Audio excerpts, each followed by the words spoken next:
My name is Victoria, and I'm 33 years old. All I did was say I wouldn't be babysitting my sister's children for one weekend.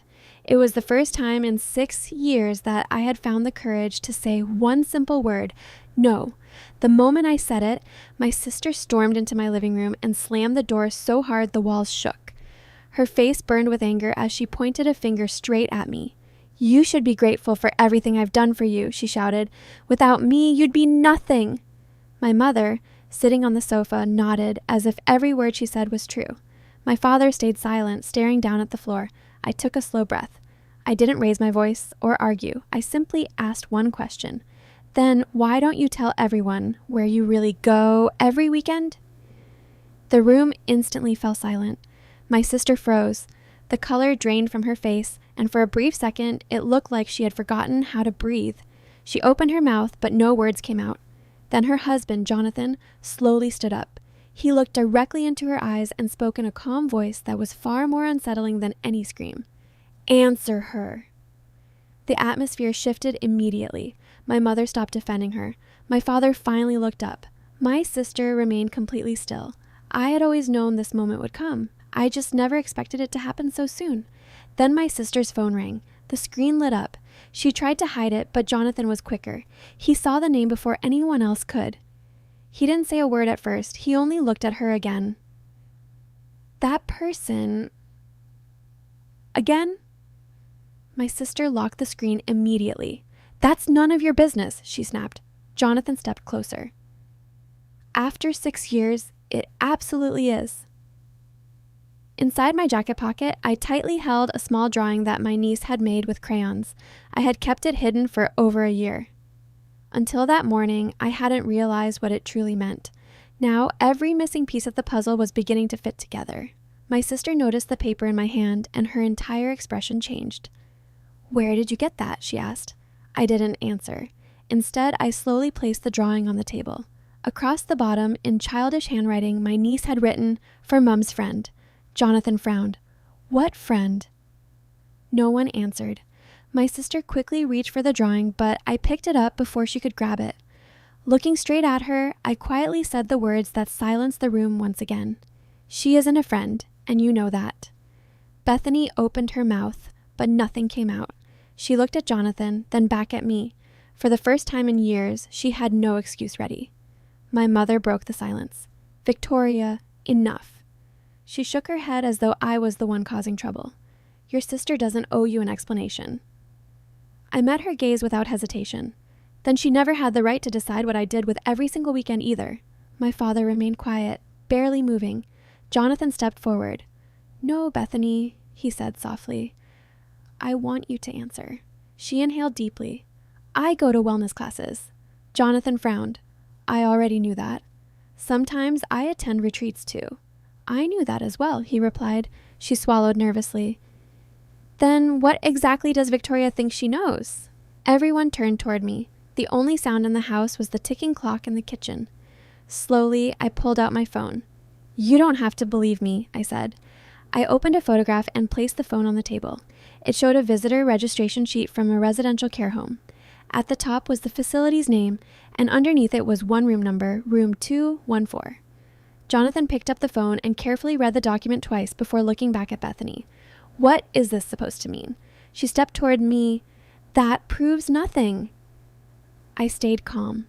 "Maybe not, but it does prove you've been visiting the same place every weekend for years." My mother immediately jumped in. "It's probably connected to her courses." I slowly shook my head, then let her explain. Bethany's patience finally snapped. "I don't owe you any explanation."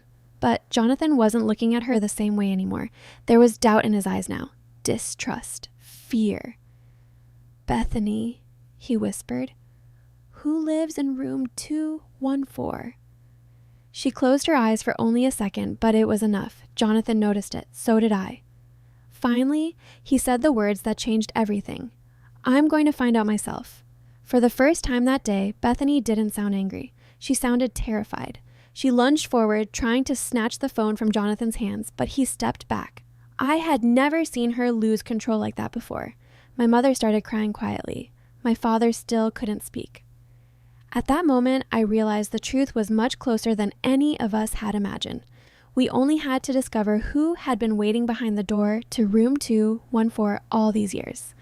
When Jonathan looked at me and asked once again where Bethany had been spending every weekend, I knew there was no turning back.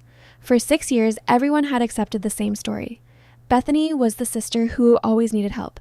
I was the sister who could always sacrifice a little more. But that afternoon, someone was finally ready to hear the truth. Jonathan pulled up a chair and sat directly in front of his wife. Bethany had stopped shouting. That surprised me more than anything. The woman who had filled my house with accusations only minutes earlier now couldn't find a single word to defend herself. Jonathan asked again, "Bethany, tell me where you've been every weekend." She looked at my mother, then at my father, as though waiting for one of them to rescue her again. But neither of them spoke. My father lowered his eyes. My mother clasped her hands together. In that moment, I realized something unexpected. They didn't know the whole truth either. Bethany finally took a deep breath. "It's complicated." Jonathan let out a quiet laugh, but there was no humor in it. It was the laugh of a man who had just realized huge parts of his own life had been hidden from him. "Complicated? My wife disappears every Saturday for years, and that's all you can say?" The silence grew heavier. Then Bethany looked directly at me. "Victoria, you don't understand." Those words hurt more than all her shouting because even now, she still believed I was the problem. I walked over to the table and picked up a notebook I had been keeping. Inside were years of notes, every hurtful comment, every broken promise, every moment she had used guilt to control me. I placed it in front of Jonathan. I never wanted it to happen like this. He opened the first page. As he read the first few lines, his expression changed completely. Every page contained dates, times, and the exact words Bethany had said whenever she reminded me I supposedly owed her something or manipulated me into giving up my weekends to care for her children. Jonathan slowly looked up. "She said these things to you all the time?" I didn't need to answer. The notebook spoke for itself. Then something happened that none of us expected. My mother slowly stood up. For a moment, I thought she was about to defend Bethany again. Instead, she looked straight at her daughter and quietly said, "I want to know where you've really been all these years." Bethany's face changed instantly. For the first time, she was the one being questioned. Jonathan continued reading the notebook. Every page was proof of something the rest of the family had chosen not to see. Finally, he closed it. "How long have you been treating Victoria like this?" Bethany didn't answer. She slowly walked to the window. "None of you understand." Hearing those words tightened my chest because they were the same words she had used for years whenever anyone came close to asking difficult questions. Jonathan shook his head. "No, what I don't understand is how my wife disappeared every weekend for years, and I never knew why." Then my father finally spoke. His voice was quiet but firm. "Bethany, answer him." She closed her eyes, and I knew something much bigger was about to come out. "I never wanted to hurt anyone." Jonathan sighed deeply. "Then tell us the truth." Several long seconds passed before Bethany finally spoke again. "There's someone all of you believe is gone." My mother covered her mouth in shock. A chill ran through me because I suddenly realized those weekends had never just been about her. Someone else had been hidden away for years. Jonathan stepped forward. "Who?" Bethany looked at the floor. "Her name is Diane." The room seemed to stop moving. Jonathan stood completely frozen. "Diane? Who?" After another long pause, Bethany whispered, "Diane Coleman." Jonathan's face lost all color. That name wasn't unfamiliar to him. It belonged to someone from his past, someone he believed was no longer part of his life. Then he asked the question no one had expected. "My mother is alive?" No one answered, but the silence confirmed everything. Jonathan stared at Bethany, trying to understand how someone so important could have been kept from him for so many years. "Where is she?" he asked quietly. Bethany lowered her head. "I thought I was protecting you." But those words no longer carried any comfort. Sometimes people lie because they believe they're protecting someone. Other times they lie because they want to control the story. Later that same week, Jonathan found Diane's address. It wasn't easy. There were tears, painful conversations, and countless unanswered questions.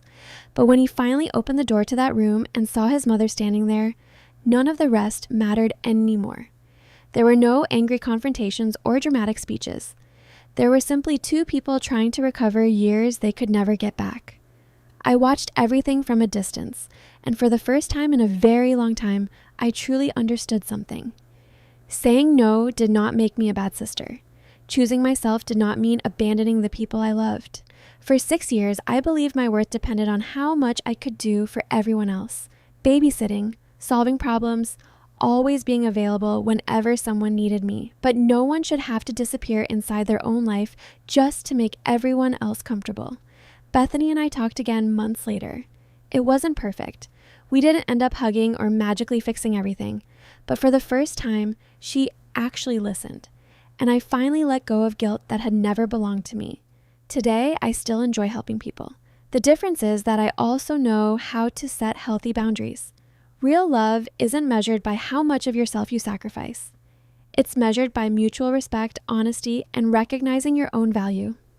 If you've ever felt like your family expected too much from you, or if you've ever said yes while every part of you wanted to say no, ask yourself this: has anyone ever made you feel guilty simply for choosing yourself? Share your experience in the comments. Sometimes a single story can remind someone else that they're not alone. And if this journey reminded you that your time, your dreams, and your life matter too, subscribe to the channel for more powerful stories about people who stopped living in the shadows and finally found the courage to reclaim their own voice.